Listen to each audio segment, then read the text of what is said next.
just imagine with me, you joining a religious organization and you think that you have found the truth. And not only that, they tell you the world is coming to an end. So career, money, education, all that is not important. And while you faithfully knocked on doors, your leaders are closing billion-dollar real estate deals in a prime area of your country. You are told not to build a house. Them, they are building mansions, skyscrapers. Now, this is the story of the Jehovah's Witnesses. If you are new to this channel, this is Tell Me Dr. K, a channel on which we discuss matters of theological nature, no matter how complex, uncomfortable, or difficult they might be. Because on Tell Me Dr. K, no question, no topic is off limit. This is not just a story about religion. It is about how a doomsday preaching sect quietly became the wealthiest landlord in New York City. For over a century, they moved door to door warning people about the impending danger. They said the world is about to come to an end. But behind their closed doors, the Jehovah's Witnesses were building a property portfolio worth billions of dollars, whilst they were telling their members to forego education, to forego money, to give up careers, and only take up part-time jobs. They did not need all this because the world was coming to an end. They even discouraged people having children. After all, the world is coming to an end. But here is the problem. Whilst members worked faithfully, believed that the world was coming to an end, that their leaders were telling them the truth, their leaders turned their labor, their donations, and their energy into the most secretive real estate empire in the United States of America. In one of the most expensive neighborhoods in the United States, nestled among tech startups and celebrity penthouses, an unlikely landlord once ruled the skies. A doomsday preaching sect owning over 30 properties valued in the billions. But the question is, how did a group waiting for the end of the world, waiting for Armageddon, end up with some of the most coveted real estate in the New York City? This is the untold story of how Jehovah's Witnesses became the wealthiest landlord in the New York City quietly and built a property empire using faith as capital and the apocalypse as cover. Let's see how they moved from sermons to skyscrapers. The roots of this empire trace back to 1908, when Charles Tazo Russo moved the Watchtower Society operations to Brooklyn, New York. But this wasn't just a spiritual move. It was strategic. Close to the major shipping routes, Brooklyn was an ideal for mass publishing. Genius. Russo, a failed haberdasher, found success not in t-shirts, but in scripture. His self-published books sold by millions, yet it was his successor, Joseph Rutherford, who realized the full potential of mixing real estate with religion. Rutherford was savvy.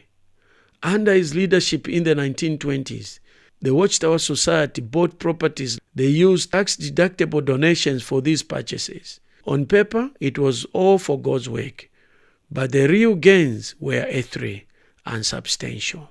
Just imagine, you are being told the end of the world is near. You sacrifice almost everything.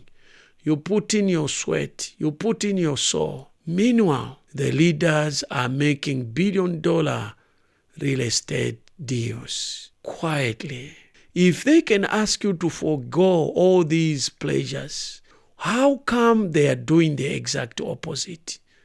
And this is the story of how the Jehovah's Witnesses sect became a billion-dollar financial empire using donations, free labor, and they did it tax-free. There are some facts that we want to make you aware of. For one thing, the financial needs in the field have accelerated at a pace unlike any time in the recent past. A recent analysis of the need for kingdom halls here in the United States showed that some 1,600 new kingdom halls or major renovations are needed, not sometime in the future, but right now. And worldwide, we are in need of more than 14,000 places of worship, not including ongoing future growth. In the past 15 years, 30,000 kingdom halls have been built. Now, if you figure that up, that averages about 2,000 kingdom halls every year.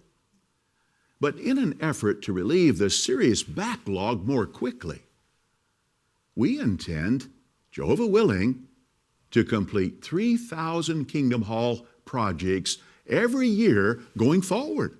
Our individual voluntary donations have combined to take care of the costs associated with producing our literature. So instead of conveying the message that the organization needed less in the way of donations, the intent was really just the opposite. But we have confidence that our hearts will be moved to contribute what we can each month to offset the necessary expense of building new meeting places for our brothers worldwide. If you're enjoying this exposition, kindly do me a favor. Like, subscribe, and smash the notice bell so that when I upload a new video, you'll receive a notification. And also so that this message can be seen by more people. Here is what one historian said. Rutherford was survey. Under his leadership in the 1920s, the Watchtower Society bought properties. They used tax-deductible donations for these purchases. On paper, it was all for God's work, but the real gains were earthly and substantial for that matter. Under Rutherford, the society's real estate footprint expanded whilst evading significant taxation. It was a blueprint for the future. Spiritual authority on the outside, commercial operation within. Jehovah's Witnesses operate like a commercial entity with an executive board, with branches, like branch managers, with the best printing facilities in the world. And their business model, perfect, with the barest minimum production costs. Let's look at how they experimented on free labor for maximum profit. What is the real engine behind the Jehovah's Witnesses business empire? Labor. But not just any labor, voluntary, unpaid, and faithful labor called Bethelites.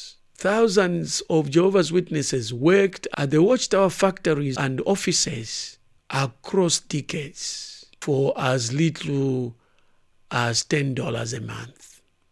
Just imagine you starting a big business and you have no labor costs, and everyone who is coming to work for you is working for free. And you know, labor costs are actually one of the major costs when it comes to the production of services and goods. You also need to consider the incredible amount of money being made after selling kingdom halls, taking into account that 60% of the costs came from free volunteer labor from the members. So why is the Jehovah's Witness organization doing all this? Is the whole religion a scam? Yeah, but they're not in it for the money. This just looks like desperation. They need to branch out for one reason: survival. But the Jehovah's Witnesses did it for free. They lived communally, gave up personal income, and were taught that self-denial was spiritual strength. Meanwhile, top leaders enjoyed perks hidden from the average believer. Even the new headquarters in Warwick, New York, was also done with free labor. Here is a clip of some of the members who joyfully contributed free labor to building the sprawling empire of the Jehovah's Witnesses, covering hundreds of acres in the most beautiful place in the United States. aesthetically and scenically beautiful place. We've come here to build the New World headquarters. Initially, Bethel called and they said, we'd like you to come out for 1 to 6 weeks. And I thought to myself, well, if I take off 6 weeks, I'd have to quit my job. So we thought about it and we prayed, and then the next day we called Bethel back and we said, we'll come out for 6 weeks. I am currently working on the electrical crew here at Tuxedo. Every day is exciting. With all the people here and with all the different temporary workers, everyone working together, you can see that this can only happen in Jehovah's organization. I love being able to be a part of something so wonderful, and it's such a privilege. My assignment is walls and ceilings, and my husband and I, we have been here 9 weeks.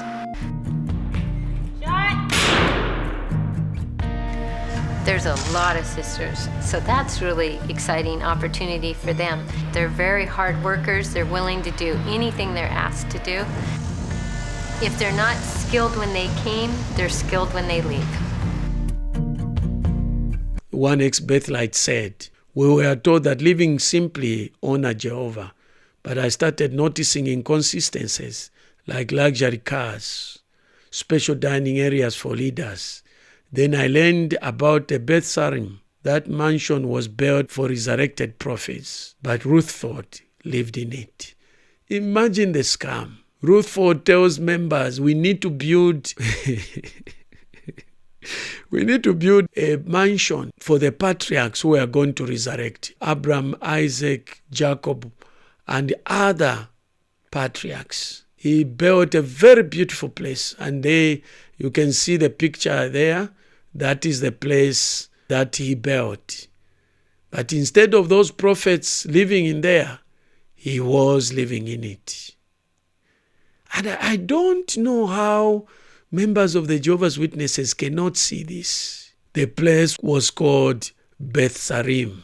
Beth Sarim, a San Diego estate supposedly built for the ancient Bible prophets, featured a 2-car garage for Rutherford's Cadillacs. The special justification, very thin. Financial reality, blatant. This is why men like Karl Marx said, religion is the opium of masses. I'm a believer myself, a theological student, and I know just how dangerous religion can be when it is in the hands of wrong people, because it has the ability to manipulate people to the point that people can even give up their lives, even die for a cause. That is how powerful and dangerous religion is. So be careful who you sit under, what his motive is. And it is important for you to learn how to interpret the Bible on your own. Don't leave biblical interpretation in the hands of another person. You'll be manipulated to your death. Because when it comes to religion, most people leave their brains home and follow the motions of what they are taught by their leaders. Dangerous. I'm saying this having been part of a religion all my life and becoming a Christian during my early 20s. And I've been a Christian for close to 4 decades. And I know what I'm talking about. This model in the United States did not just remain there. It was expanded globally. As the Americans say, if it ain't broken, don't fix it. So they got this model which was working very well. If it could work in America, it can work globally. Now, if you want to know how the Jehovah's Witnesses exported this real estate model worldwide, watch part 2. If you have driven benefit from this video, kindly do me just one favor. Like, subscribe, and smash the notice bell so that more people can watch this video. And you'll be contributing to preventing more people being caught up in this religion. If you have any comment, you want to correct any facts in this video, kindly do it in the comments below. If you have any other comments for or against this video, kindly also put it in the comments below. To watch part 2 of this video, click on this link. To watch all the episodes so far done in this series, click on this link. To watch videos about Jehovah's Witnesses forbidding higher education, click on this link. To watch videos on how Jehovah's Witnesses preach against materialism, click on this link.